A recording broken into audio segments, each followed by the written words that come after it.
ये कहानी है एक ऐसे गांव की जो देखने में बेहद खूबसूरत था। उसी गांव में एक खुशहाल परिवार रहता था और उसी परिवार में दो लोग थे, पायल और राय स्टार। बचपन से ही राय स्टार और पायल एक दूसरे को बेहद पसंद करते थे, लेकिन उनके घर वाले इस रिश्ते से खुश नहीं थे। उन्होंने कभी भी इनकी शादी को मंजूरी नहीं दी। आखिरकार प्यार ने डर को हरा दिया और राय स्टार और पायल ने घर से भागकर शादी कर ली।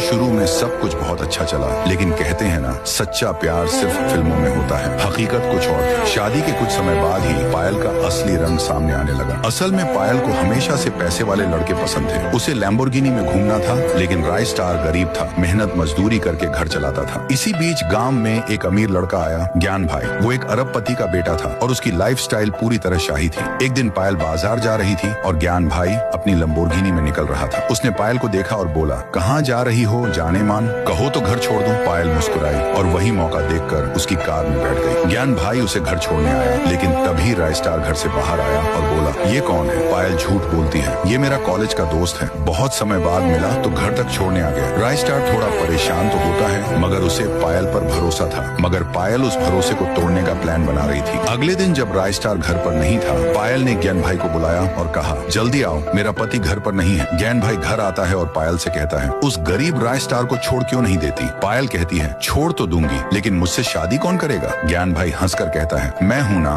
तभी राय स्टार वहां पहुंच जाता है और गुस्से में चिल्लाता है, ये क्या हो रहा है? वो ज्ञान भाई को घर से निकाल देता है और पायल से कहता है, तुमने मुझे धोखा क्यों दिया? पायल रोते हुए माफी मांगती है। राय स्टार, जो अब भी उससे प्यार करता था, एक आखिरी मौका देता है, मगर ये धोखे की सिर्फ शुरुआत थी। अगले दिन पायल ज्ञान भाई से मिलती है और कहती है, हमें राय स्टार से पीछा छुड़ाना होगा। ज्ञान भाई जवाब देता है, ठीक है, कल इसकी कहानी खत्म कर देते हैं। अगले दिन रात को ज्ञान भाई और पायल राय स्टार के घर आते हैं। राय स्टार अपने कमरे में सो रहा होता है। ज्ञान भाई घर में धुआं फैला देता है, सब कुछ तबाह हो जाता है। कुछ देर बाद धुआं हटता है और राय स्टार कमरे में नहीं होता। जैसे ही पायल मुड़ती है, वो देखती है राय स्टार और ज्ञान भाई दोनों उसके पीछे खड़े हैं। राय स्टार कहता है, तुम्हें क्या लगा ये ज्ञान भाई तुम्हारा आशिक है? ये मेरा बचपन का दोस्त है, हम दोनों सिर्फ तुम्हारा इम्तिहान ले रहे थे कि क्या तुम वाकई प्यार के काबिल हो। पायल जमीन पर गिरकर रोने लगती है, माफ कर दो मुझसे गलती हो गई। ज्ञान भाई बोलता है, धोखेबाजों को माफी नहीं, मौत मिलती है। और एक गोली चलती है।